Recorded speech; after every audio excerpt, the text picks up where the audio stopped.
بسم اللہ الرحمن الرحیم۔ دوستو، حدیث میں آتا ہے کہ جب حضرت ابو ہریرہ رضی اللہ عنہ اپنی والدہ سے ملاقات کے لیے تشریف لاتے تو دروازے پر کھڑے ہو جاتے اور فرماتے، السلام علیکم، اے میری پیاری ماں، تمہارے اوپر خدا کی جانب سے سلامتی و رحمت نازل ہو۔ آپ کی والدہ جواب دیتی، اے میرے لخت جگر، نور نظر، تمہارے اوپر بھی خدا تعالی اپنی رحمت نازل فرمائے۔ اور آپ رضی اللہ عنہ اپنی والدہ سے فرماتے، اماں جان، خدا تعالی آپ پر اسی طرح رحم فرمائے جیسا کہ آپ نے میری پرورش فرمائی ہے۔ آپ والدہ کا خود بھی عزت و احترام کرتے اور اعزاء و اقرباء کو بھی اس کی تلقین فرماتے تھے۔ دوستو، انسان کے اوپر دو وقت اور مرحلے ایسے آتے ہیں کہ وہ غیر کا محتاج ہوتا ہے۔ ایک بچپن، دوسرا بڑھاپا۔ جب ہماری کمسنی و کمزوری کا دور تھا، جب ہم مجبور و بے کس تھے اور ہمیں قدم قدم پر رہنمائی کی ضرورت تھی، تو والدین نے ہر طریقہ سے ہماری مدد فرمائی۔ اور آج ان کی کمزوری کا دور ہے، آج ان کی قوت و طاقت زائل ہو چکی ہے، ان کے اندر اپنی ضروریات پوری کرنے کی صلاحیت نہیں ہے، لہٰذا آج ہمارے اوپر لازم و ضروری ہے کہ ان کی بھرپور خدمت کریں، ان کے ساتھ حسن سلوک کریں، ان کے درد و مصیبت میں ہاتھ بٹائیں۔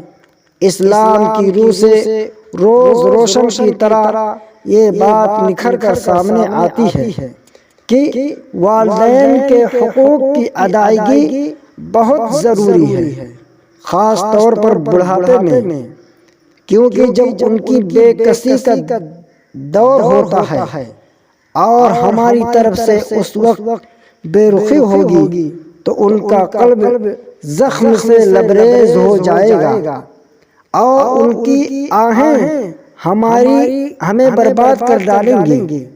دوستو، خدا تعالی کا قانون ہے کہ تمام اعمال کی جزا و سزا مرنے کے بعد مرتب ہوگی، مگر والدین کی حق تلفی کی سزا آخرت سے پہلے دنیا میں بھی خدا تعالی عذاب کا فیصلہ کر دے گا۔ سیدنا ابو بکر صدیق رضی اللہ عنہ سے مروی ہے کہ والدین کو ستانے والوں پر خدا تعالی دنیا ہی میں عذاب نازل کرتا ہے۔ ایک حدیث میں ہے کہ جو شخص خدا کے واسطے اپنی والدین کا فرما بردار بنا، ان کے لیے جنت کے دروازے کھول دیے جائیں گے، اور جو شخص ان کی نافرمانی کرے گا اس کے لیے دوزخ کے دروازے کھلے رہیں گے۔ صحابہ رضی اللہ عنہم اجمعین نے دریافت کیا کہ اگر والدین اولاد پر ظلم بھی کرے تو پھر بھی یہی صورت ہے؟ آپ نے فرمایا، اگرچہ وہ تمہارے اوپر ظلم ہی کیوں نہ کریں۔ شمع رسالت کے پروانوں، حقوق العباد میں والدین کو اولیت حاصل ہے۔ سب سے زیادہ انسان پر والدین کے حقوق کی ذمہ داری عائد ہوتی ہے، اور حقوق الوالدین سب سے زیادہ اہمیت رکھتا ہے۔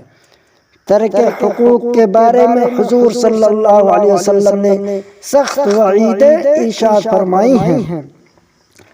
اس شخص کا ناس ہو جس نے اپنے بوڑھے والدین یا ان میں سے ایک کے سایہ کو پایا اور اپنے آپ کو ان کی خدمت کر کے جنت کا حقدار نہ بنائے۔ دوستو، آپ نے اویس قرنی کا واقعہ سنا ہوگا۔ مورخین نے لکھا ہے کہ جب ان کو ایمان کی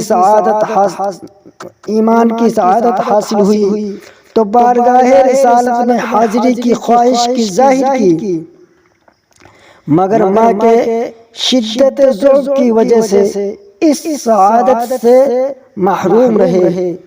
مگر حضور صلی اللہ علیہ وسلم کو ان کا طرز اس قدر پسند آیا کہ رسول اکرم صلی اللہ علیہ وسلم نے ان کو مبارکباد دی۔ معلوم ہوا آپ کی نظر میں بھی والدین کی عزت اور احترام کا پہلو نمایاں تھا۔